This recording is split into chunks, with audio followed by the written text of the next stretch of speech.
Assalamu alaikum, урматтуу Десин ТВ YouTube каналынын көрөрмандары. Биз азыр айтылуу Арслан баптын тур базасынан түшүп баратабыз. Мына могул сонун асфальттанган жолду көрүп турасыздар.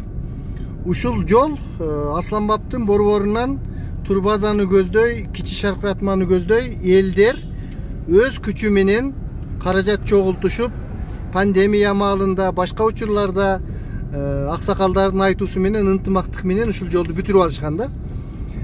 Туристтер бул жерде көп жүрүшөт. Биз азыр мына тур базадан келатабыз. Азыркы биздин негизги айта турганыбыз бул ушул элдин өзү салган жол менен өкмөттүн салган Арслан бапка чейинки Ашмалтайы чыккан жолду. Мен буга чейинки дагы бир берүүмдө көрсөттүм эле. Азыр ошол жолду мен сиздерге толугу менен көрсөтүп кетейин деп атам. Адамдар өздөрү аракет кылганда кандай жол бүтөт дагы, кароосуз калган мамлекеттин жолу кандай болот. Аябай ал жолдорду көргөндө зээнин кейит. Азыр мен сиздерге көрсөтөм достор. Борбордук центрден ары көздөй. Мындан мурунку берүүмдө дагы айттым эле, ушул Арслан бапка келген машиналардан 50 сом, 100 сомдон алса деле Арслан баптын так борборуна чейинки жолду мизилдетип, сонун кылып асфальттап койсо болот. Бирок аны ойлогон эч ким жок. Мамлекетте ушул туризм саясатын каттуу колдогонуна карабай, Жалал Абад областынын жетекчилиги же Базар Оргон районунун жетекчилиги Арслан бап өрөөнүнө толук ойдогудай көңүл бурбай келишүүдө. Бул албетте өкүндүрө турган нерсе. Инфраструктура начар. Мисалы үчүн бүгүн тур базага бардык. Аябай мындай каралбай калган жерлери көп. Мусор жатат, таштандылар, башкалар көп. Айтор муну келип жүргөн адамдардын баары билет. Эгерде ушундай нерселер башка бир кошуна мамлекеттерде, Өзбекстанда, Тажикстанда же Казакстанда болгондо аябай сонун кылып жасамак. Мен мына ошол кошуна мамлекеттерге барып көрүп эле жүрөм. Жөн эле Арслан баптын эсебинен эле биз миллиондогон сом эмес, даже биз долларларды тапсак боло турган мүмкүнчүлүктөр бар да. Ушул Арслан бап тоолоруна жанагындай канат аркан жолдорун салып, мисалы үчүн мен өткөндө Казакстанга Алматага барганда Көктөбө деген бийик жерине чыгып келдим. Аябай сонун кылып жасашыптыр. Жөн эле туристтин баардыгы ошол жерде экен. Эми ага караганда эгер Арслан бапка ошондой нерсени куруп койсо 1000 эсе көп адам келмек да. Мисалы үчүн чоң шаркыратмага чейин, кичи шаркыратмага чейин де ошондой линияларды түзө турган болсо укмуш болмок. Мына достор, көрүп турасыздар, адамдардын өздөрүнүн аракети менен бүткөн жол. Ушул Арслан баптын эли аябай ынтымактуу эл келишет. Биринин сөзүн баары угат, аксакалдардын сөзү. Мына ортодо асфальт кичинекей болуп калган экен, анын четин бетондоп жасап коюптур да. Ушул бетон демекчи, мен өткөндө Казакстандын Жамбыл областында болуп келдим. Жамбыл областындагы негизги чоң трассанын баардыгы асфальт эмес, бетон менен болунган жолдор экен да. Теп-тегиз аябай сонун. Эми албетте анын сапаты балким мындай кышта кичине сыйгалагыраак, анан дөңгөлөктү көбүрөөк жейт, бирок биздин начар Базар Оргондун жолдоруна жоктон көрө ошондой сонун бетондон жолдор болсо талапка жооп бере турган. Эми жөн эле жанакы Казакстандын жолдорун көрсөң укмуш, мизирет, жөн эле лезбадай болуп теп-тегиз укмуш сонун жасалган да. А бизде цемент өзү чыгат, таш деги бар. Асфальттан менин оюмча бир 30-40% арзан келмек. Анан иштөө мөөнөтү да көп болот экен. Бул асфальт деген күн ысыкта, суукта аябай тез жарактан чыгат экен да. Ал эми бетон жолу андай эмес. Эгер биз технологиясын туура кыла турган болсок, сону мына азыр биз Арслан баптын борборуна келип калдык. Ушул борбордон ары көздөй жолдун Ашмалтайы чыккан. Достор, мына Арслан баптын азыр мына борбору, мына чоң шаркыратма, тур базаларга алып барчу машиналар ушул жерде турат. 1000 сомдон болсо керек. Биз түз кетебиз азыр мына. Мына уже башталды Арслан баптын Ашмалтайы чыккан жолдору. Мына могу болсо ушул Арслан баптын борбору. Мынакей мындай аңдар, яма. Азыр дагы бул жери жакшыраак. Азыр кичине башталат, бир 100 метрден кийин даңгыр-дуңгурлар. Мынакей 100 метрге жетпей эле мына. Moğunday yamaları gitti. Ушул аябай күндө бул жака эс алганы туристтер көп болот. Ички туризмдин эсебинен эле Арсланбаптын жолун керек болсо Базар Коргонго чейин жөн эле жалтыратып, сонун кылып асфальт кылып койсо болот да. Мына келатканда ямалар.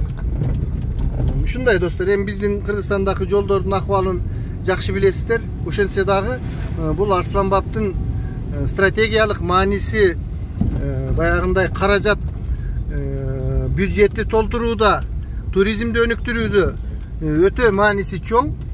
Тилекке каршы ушундай кароосуз, адам ыйлаарлык акыбалда. Мына ушул Арсланбаптын жолу достор. Карасаңар бири өңгүл дөңгүл, азыр дагы бул жери түзүгүрөөк. Анан дагы ылдыйтап башталат.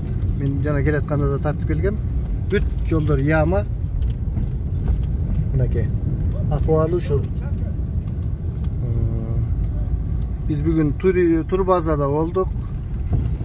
Кичи Шаркыратманы көрүп келдик. Ушул эл эптеп өздөрү уюштурушуп, машиналарды моундай УАЗдарды даярдашып, элди ташыганга кызмат көрсөтүшүп, ушинтип эптеп тиричилигин кылып атат. Бул Арсланбапта ушундай жайында гана сезондо ушундай иш болот. Ушу сезондо эле бул жерде миллиондогон акчаларды жасап койсо боло турган жер да. Буга чоң мамлекеттик инвестициялар керек. Мына моундай жолдордун акыбалын карагыла. Эми азыр бизде стабилизатор бар үчүн анча секиргени билинбей атат. Атак машина секирип баратат. Өңгүл мынакей. Монтип сууну төгүп. Ушул биздин мактанып, айтып, сүйүнүп, сүрдүгүп жүргөн Арсланбабыбыз. Ушул биздин Базар Коргондогу бир көзгө басар Арсланбап. Достор, мынакей жолдун акыбалы. Жолдун акыбалы болсо ушул. Эми бүгүнкү Арсланбаптагы Турбазадагы мындай кандай ойлорго кабылдык? Эл ушул эптеп келген адамдардан иштеп калайын деп, колдон келишинче аябай сылык мамиле жасап, аракет кылып атышат да. Айрыкча мейманканалар арзан экен. Мисалы үчүн 1200 сомго 5-6 адам жата турган бир комнатаны берет экен. Ошол Турбазанын жанында. 15-20 адамга 2000 сомдук комнаталар бар экен да. Туалет, душу бар, баары жакшы. Сонун эптеп адамдар тиричилик. Муну жолдор гана ушинтип инфраструктура, ушундай бир мамлекет. Эми бул баары эле жанагы центрден жогору жактагыдай оңдой албайт экен да. Мына бул Арсланбаптын борбордук ушул көчөсү. Ушундай акыбал. Ушуга эле мамлекет кичине көңүлүн буруп, биздин көзгө басар ушул Арсланбаптын жолун сонун кылып, Арсланбаптык эле эмес, жолдун аркы бетинде Кызыл Үңкүр деген дагы сонун аябай адам суктанаарлык айтылуу Кызыл Үңкүр деген жерибиз бар. Ушул Арсланбап менен Кызыл Үңкүрдү эгерде биз жеткиликтүү деңгээлде камсыз кыла турган болсок, жол менен башка менен туризмдердин келишин, бул биздин бюджетибизге аябай сонун пайданы алып келмек. Башка жактан ора болуп, алтын казып, тиги бууларды баштап отурбай эле ушул туризмдин эсебинен эле сонун болуп жашасак болмок да достор. Мына жолдордун акыбалын көргүлөчү. Яма болуп, ушул Арсланбаптын борбордук жолу. Биз азыр Арсланбап айыл аймагынын ичинде баратабыз. Эң кызыгы ошол Арсланбап айыл аймагы деп башталгандан бери жагы ушундай жаман жолдор экен. Ары жагы бир аз кичине эски асфальттар бар экен, а биягы бир жолу тытылып ушундай акыбал болуп калыптыр. Уяласын.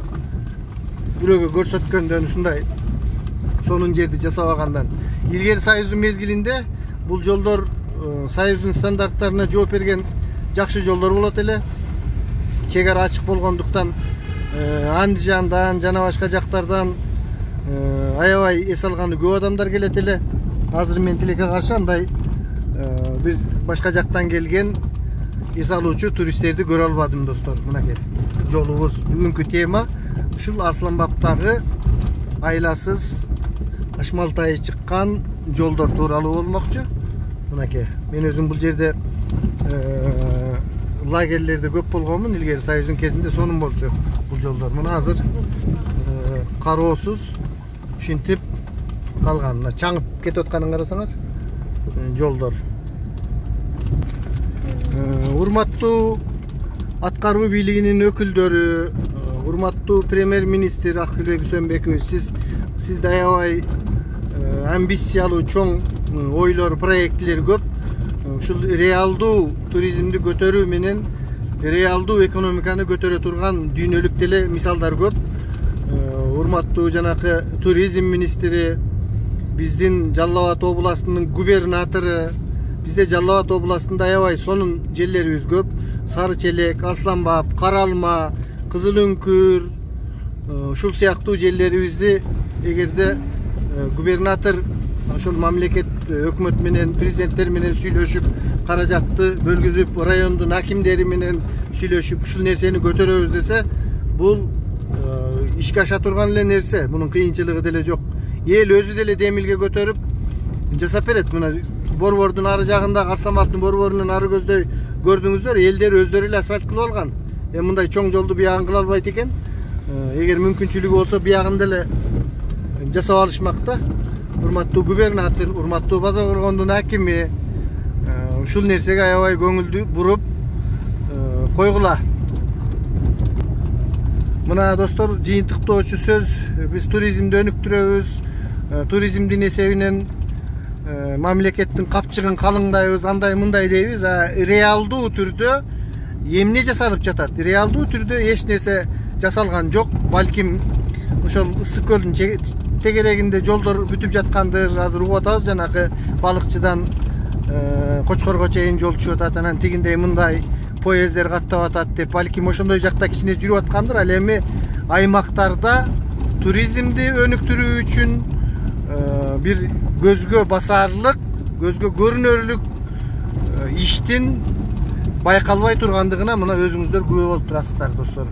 Ушуну менен биз бүгүнкү эфирди аяктайбыз. Сөзсүз ойлоруңуздарды жазыңыздар.